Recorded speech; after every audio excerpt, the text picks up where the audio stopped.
Today our special guest is Penpa Tsering. He's the Sikyong of the Central Tibetan Administration, the Tibetan government in exile. This is Strat News Global. I'm Amitabh Revi.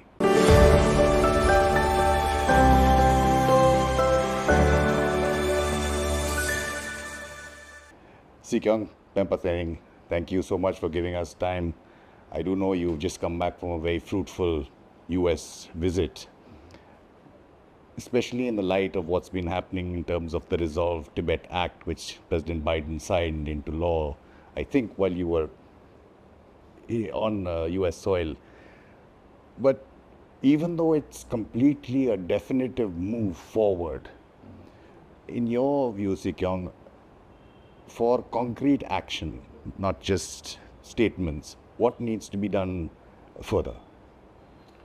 The whole idea of moving the Resolve Tibet Act is to focus on several of the issues that were raised in the act itself, which talks about Tibet being an unresolved conflict or dispute, and that it should be resolved under the framework of international law. The Tibetan peoples had right to self-determination. United States not accepting China's narrative on Tibet's history. The China claims as Tibet being part of China since ancient times, countering that claim, and then also defining Tibet's territory. All this is aimed at countering what China has been saying to the world so far. And the whole idea is to promote negotiation. And His Holiness is very committed to the middle way policy, and we also remain very committed to the middle way policy. It's not something that I can change just because I'm the Sikyong or the parliament can change. Even if we need to change, it has to go through a certain process of referendum. So that being said, the idea is to force China to come on the negotiating table.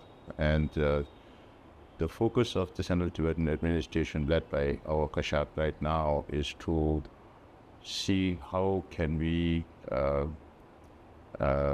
convince China to come on the negotiating table based on this argument on historical status.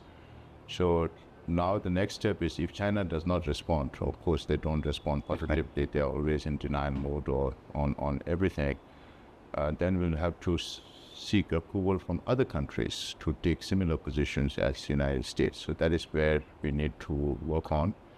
And I have always said that we have to keep our expectations realistic with it. One thing is, if we have to seek a resolution to the Sino-Tibet conflict through non-violent means, then it could be only through negotiations that could be mutually beneficial both for the Chinese people and the Tibetan people. Yes. And that would be lasting. Any non-violent solution would be lasting. That is why I always appreciate media for covering non-violent movement, where it's too much, today there's too much focus on violence. So let us see whether how China responds to all this, and then how international community also responds to this. It is a significant milestone in our movement. So I keep saying it is something to celebrate for Tibetans, because when the world hears about Tibet, it is mostly because of the sufferings of Tibetans inside Tibet, or because of His Holiness' personal charisma and his deeds around the world. It's very rare that a government takes a decision and then Tibetans rejoice. But for us who has to do the job, it's just the beginning of next level to take it to the international community, because China tries to seek legitimacy of their rule over Tibet through the international community, because they know that they have no legitimacy of their rule in Tibet in whatever sense.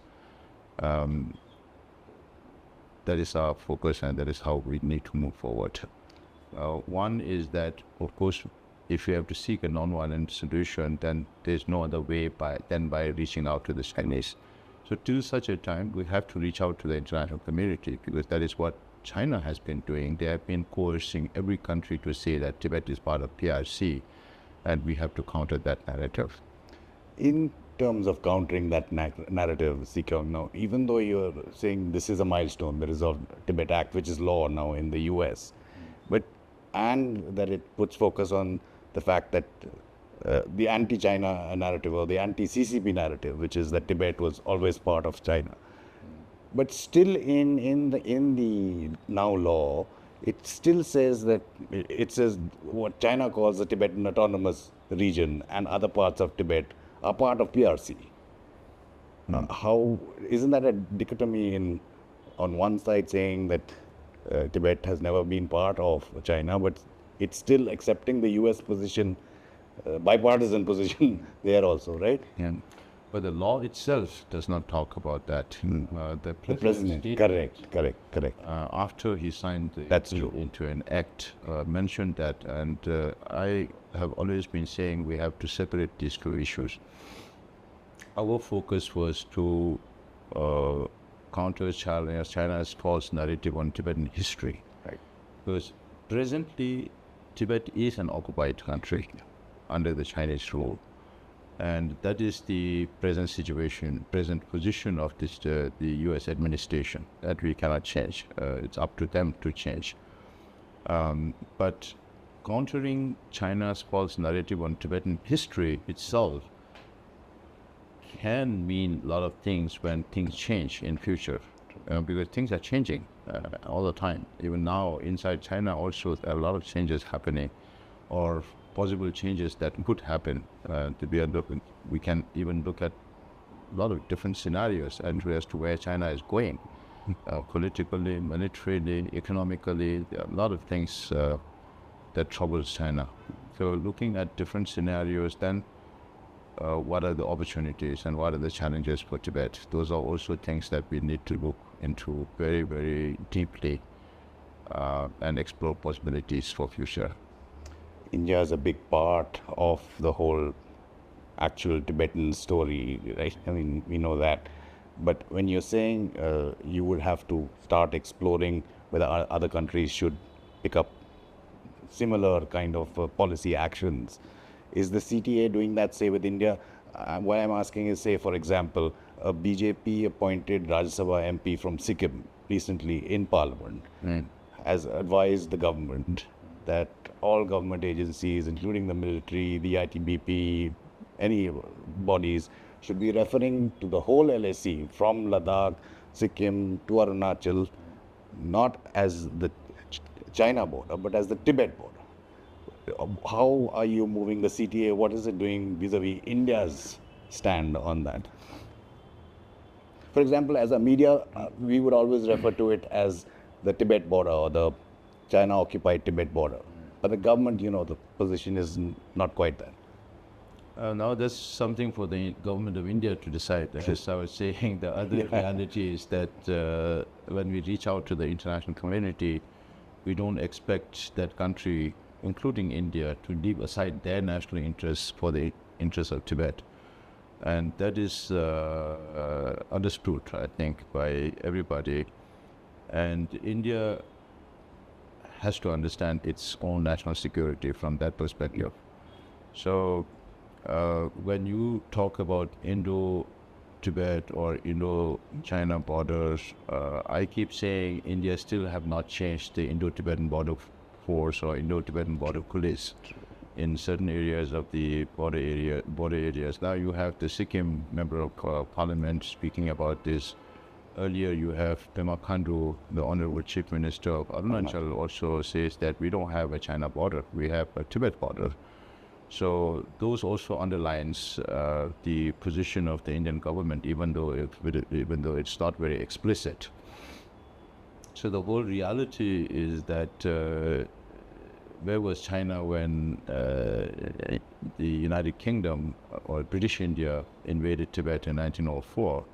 Or for that matter, why did China not ratify the Shimla Agreement, which was ultimately signed by independent Tibet and British India, which defines the McMahon Line? So all these realities also need to be taken into account when India considers or reconsiders its position. And I've also been saying that it's time to recalibrate, because there are a lot of changes happening geopolitically and geostrategically. Also, a lot of things are changing in the region. So you cannot have a very dogmatic or a very traditional approach to this. I think things will have to evolve as things changes globally. Talking about things changing and naming and renaming, China's narrative with Tibet has already done that, and constantly doing that in terms of renaming places. It's been doing that with Arunachal Pradesh and Ladakh as well. The CTA, I do believe, is working on a larger historic map and naming of Tibetan places. When do you think, Zikong, that would be ready? And are you working with the Indian government on that? No, we are not working on Indian government on that. We have only one cartographer, a Tibetan cartographer, in New Jersey and in Princeton University. We plan to work with him because that's also one of his area of interest. So the naming and renaming of places does not happen only in Arunachal or Ladakh or in Tibet. Of course, in Tibet it was part of their early hegemonistic ambitions. Now it's expanding into larger areas, into India, in the South China Sea, in the East China Sea. So they're using Chinese name for all these places in East China or South China Sea, or in areas they claim to be part of their own in the Indian territory. So that is, even though China is always in the denial mood that they don't have hegemonistic ambition, it proves that. And many years ago, I think about 10 years ago, when China declared its air identification zone, air defense identification zone, I was telling some of our US friends that when China claims the air, they'll claim everything under that air, whether it's a sea or land. So that's exactly what happened over the years. If China does not leave aside their hegemonistic ambitions, does not improve their human rights situations in the whole of China, including the data security law, the national security law, or the anti-espionage law, there will not be trust from any governments towards China. China today has military power, it has political power only because of its economic power. So, but the only thing they lack is the moral power. Nobody trusts them. That is why China will have to take one position or the other. They cannot have both. They cannot have the hegemonistic ambition in the region and also have good business relations with other countries, because that is what they want. That's what they need right now, because they have a lot of problems. So other nations will also have to identify where China's weakness is. That is why I keep telling the Europeans also, it's good that you are supporting Ukraine with military equipments and all that. It's important that Ukrainians need to defend themselves. Otherwise, it might have a lot of implications in Europe or elsewhere with China or Taiwan.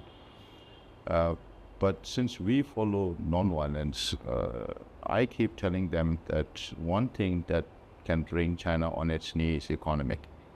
If you look at Europe-China business trade balance, you're talking about 27 European countries exporting only 200 billion to China and importing 600 billion every single year. So you're talking about 400 billion US dollars trade deficit with China. And you add on top of that, you add the trade deficit with the United States, with India, and now China's pivot towards the global south. When China has all the foreign exchange reserve, then they can splurge it on space technology, they can splurge it on military, the artificial intelligence, quantum computing, or the high-end microchips, whatever the Belt and Road Initiative, creating a lot of dead economies around the world. This they cannot do if they don't have this excess of foreign exchange reserves. So the only way to bring China on its knees is to give them less business. Then only they will listen to the world.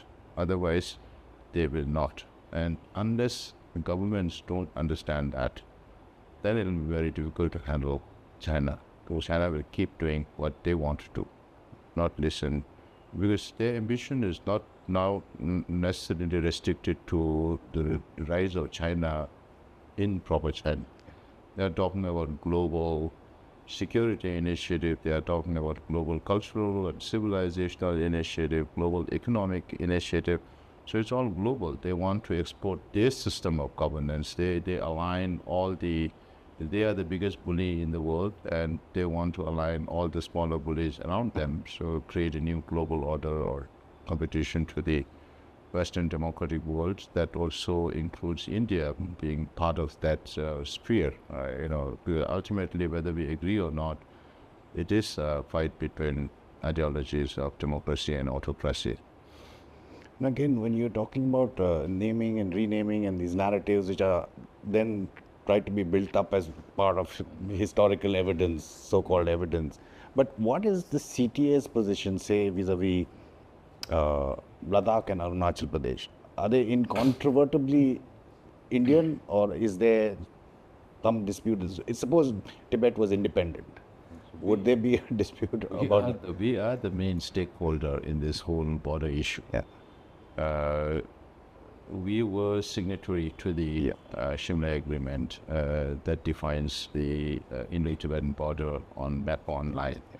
So we stick to that. It is an agreement that was made by independent Tibet, and we stuck to that, in which sense, of course, Ladakh, Laos, Spiti, Nepal, Sikkim, Bhutan, Arunachal Pradesh, all has, because of its proximity of border with Tibet, has cultural influence, which again came from India.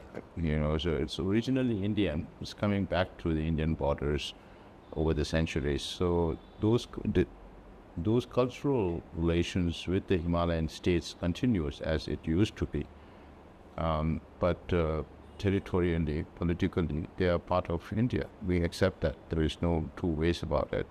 It's interesting that you pointed out, say, for example, the Indo-Tibetan Border Police is still called the Indo-Tibetan Border Police. It's not called the Indo-China Border Police.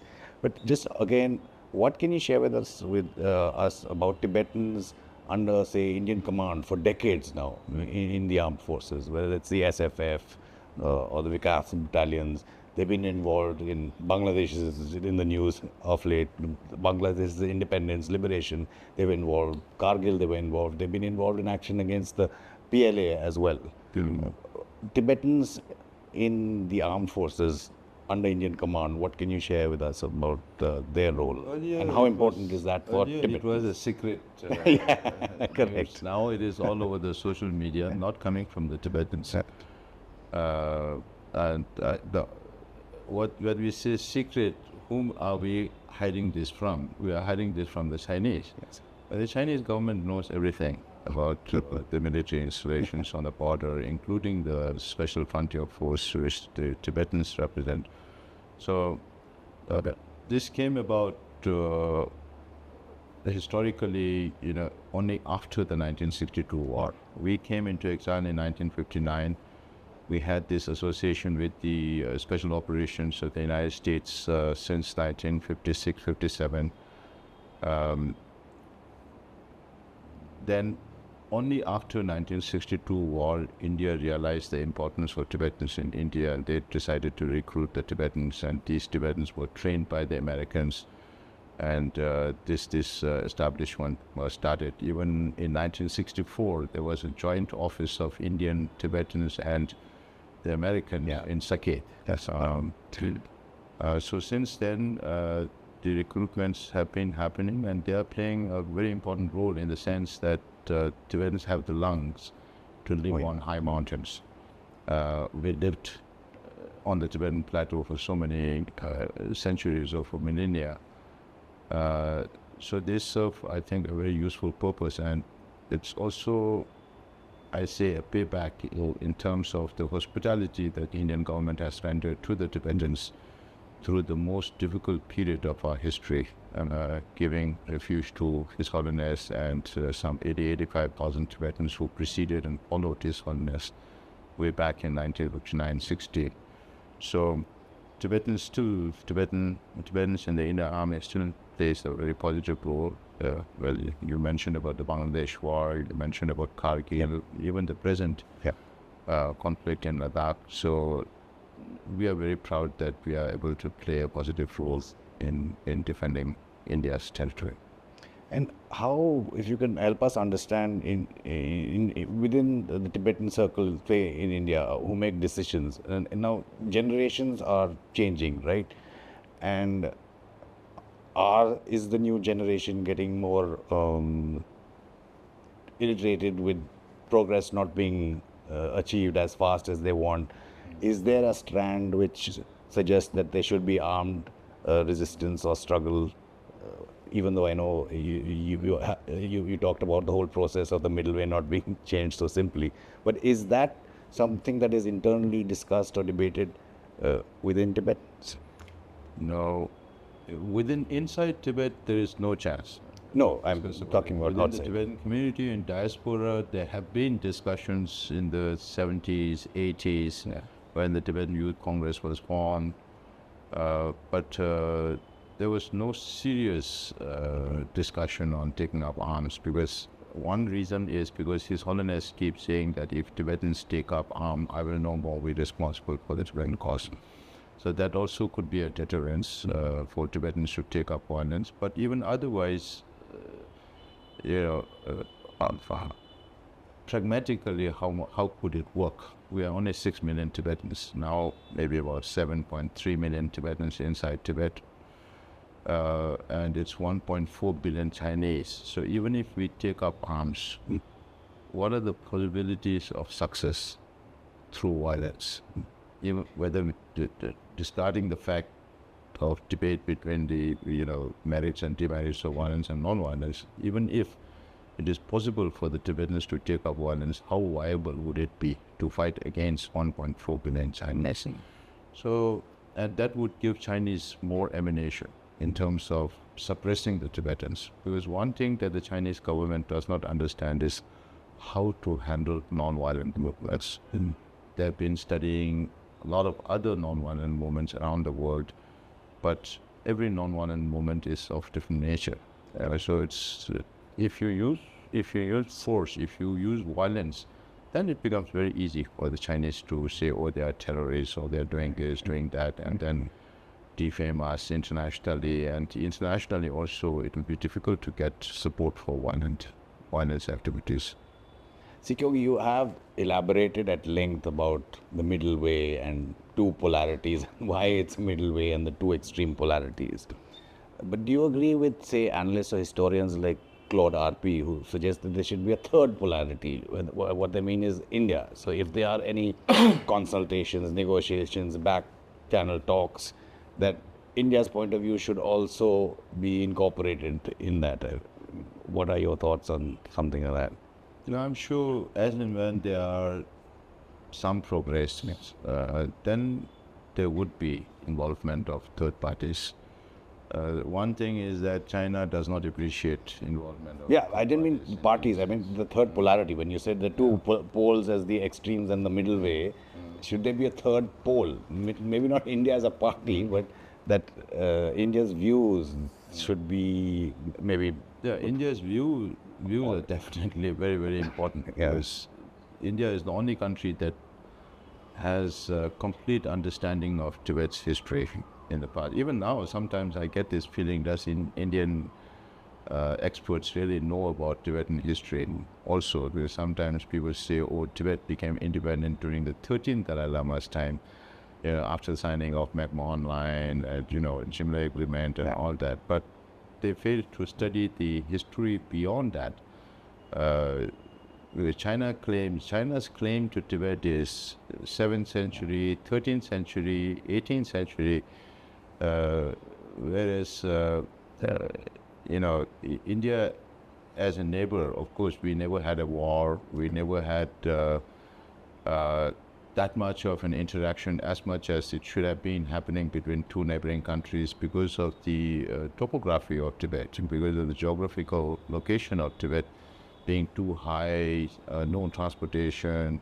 But you can imagine the Tibetan masters from late 9th century to 13th century, who came cross into Tibet, into India many times to learn from Indian masters, go back to Tibet, and those if you think physically, today, if today, if somebody has to walk from Tibet to India, it'll be very difficult. But those days, even under very difficult circumstances, the Tibetan masters came over, took that pain to learn from India as much as they could. So the relation between India and Tibet, I think not many people know that there are also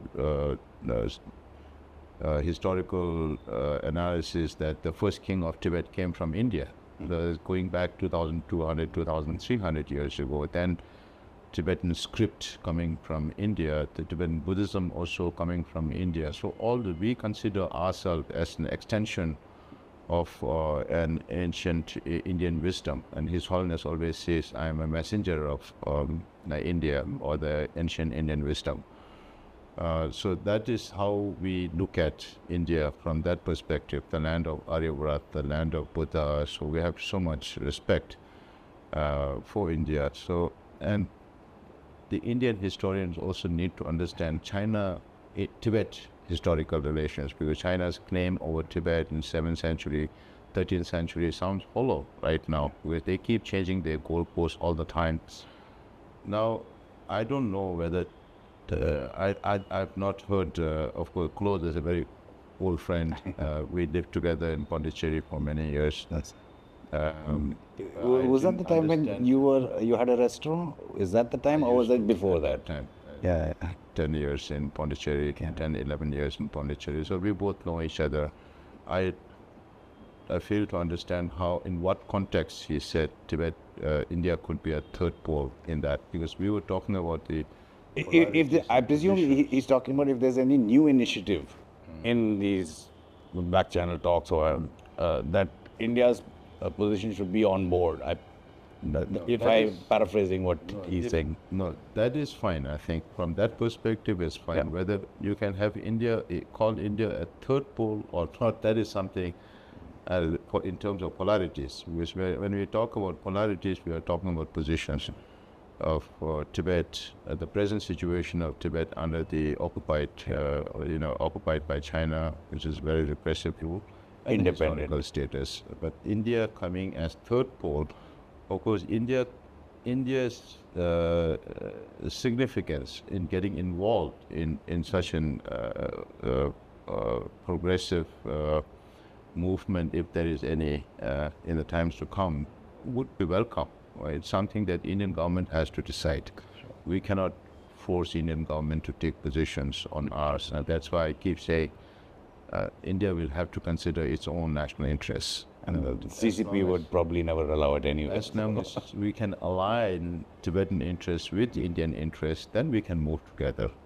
So if Indian government does not see the use of aligning their interests with the Tibetan interests, then we will move nowhere. Understood.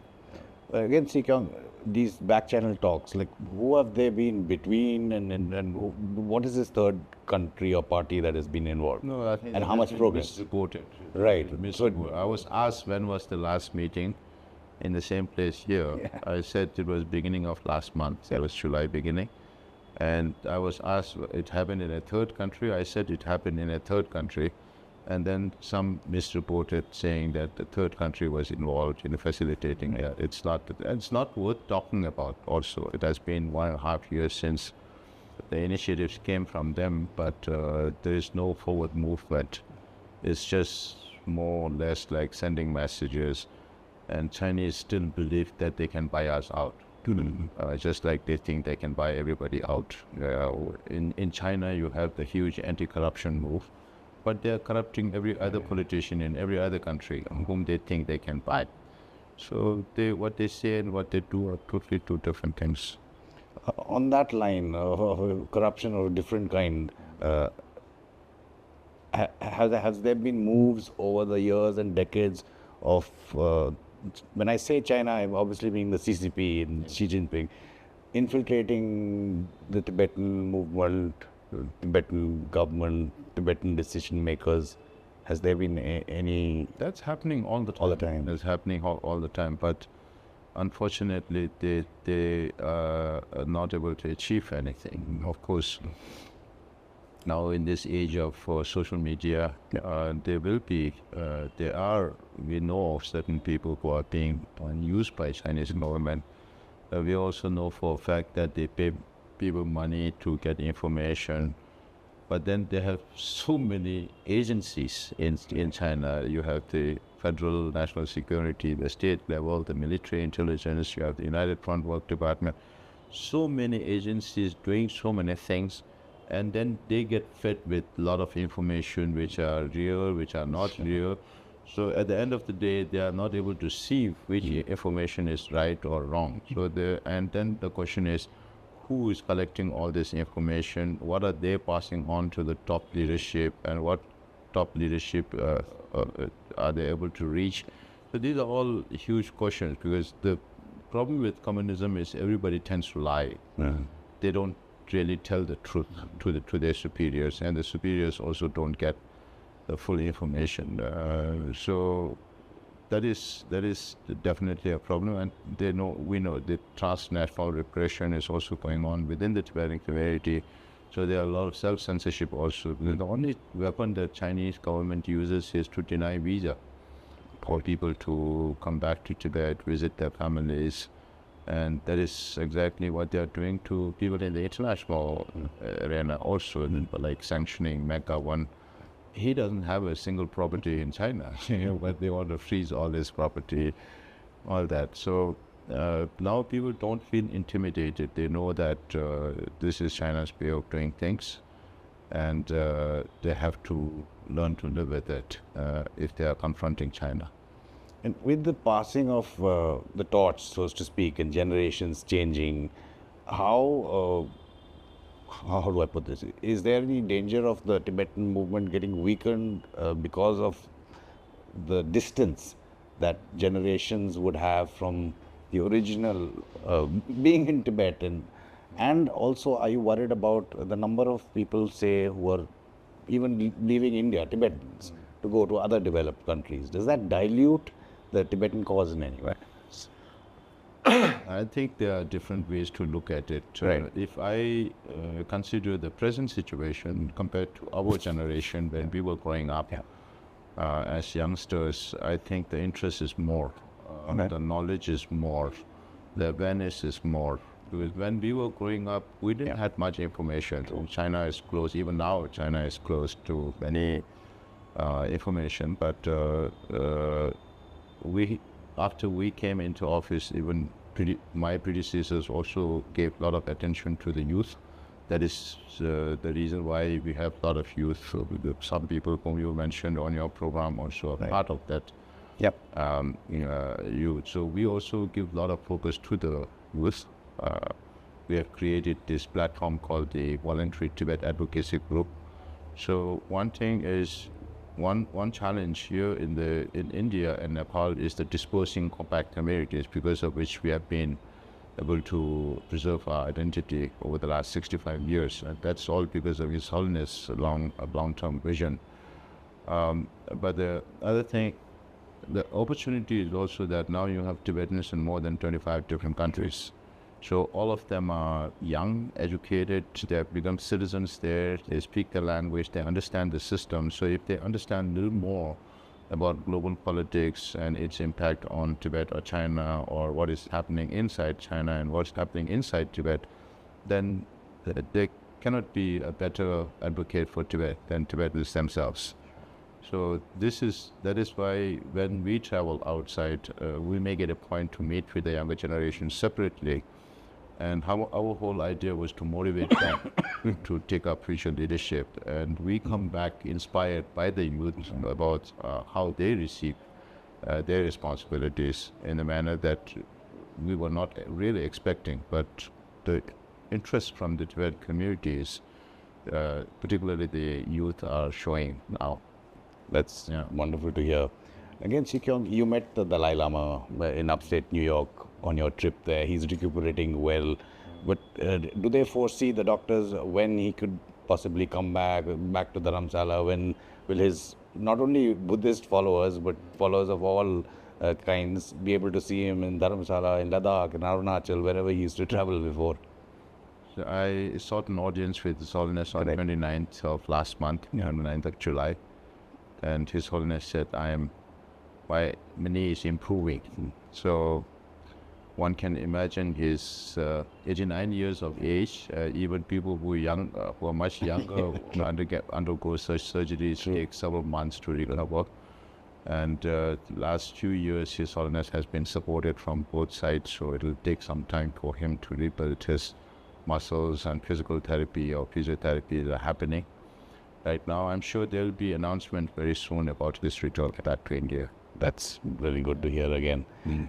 But is there any clarity about the Dalai Lama's wishes himself? I know he's talked about it many times. Everybody's talked about it a lot. On reincarnation, emanation, succession, how should that be handled? Because it's viewed as such an important aspect of Tibetan culture, and because the CCP is trying to control that process. Yes. Now, the only document that is available on His Holiness reincarnation is September 2011 document, which talks about when His Holiness reaches the age of 90, he would consult the hierarchy within the Buddhist community. So that still stands, and we are still about 10 months away from His Holiness reaching the age of 90, which is July 6, 2025. So let's wait up to that period, because right now His Holiness has not come out with any statement post September 2011 document. So it will be decided by His Holiness and His Holiness alone, because he is the one who is going to be reborn. And in the process of reincarnation that is very unique to Tibetans, it's a Lama who has to decide where he is going to be reborn and what form, whether it's an emanation or reincarnation. That's why I keep saying, even when His Holiness reaches the age of 90, if he feels good, he might say it's too early. Yeah. Because one thing China cannot handle is unpredictability. So they don't know when His Holiness talks about emanation, which means choosing somebody before one's own demise, or reincarnation, that's finding a new body, next life. Sometimes when he is asked whether it could be a women Dalai Lama, he says, why not? So all the options are very open. And one thing Chinese cannot handle is unpredictability. That is why they could not handle President Trump. I read a local newspaper in Thailand once where they says the Chinese business people are going to the oracles to find out what Trump is going to decide next. Okay.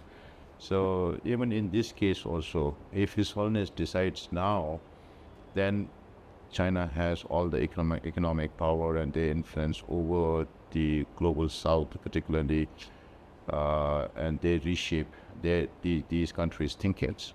So I think His Holiness is also being very strategic about his approach.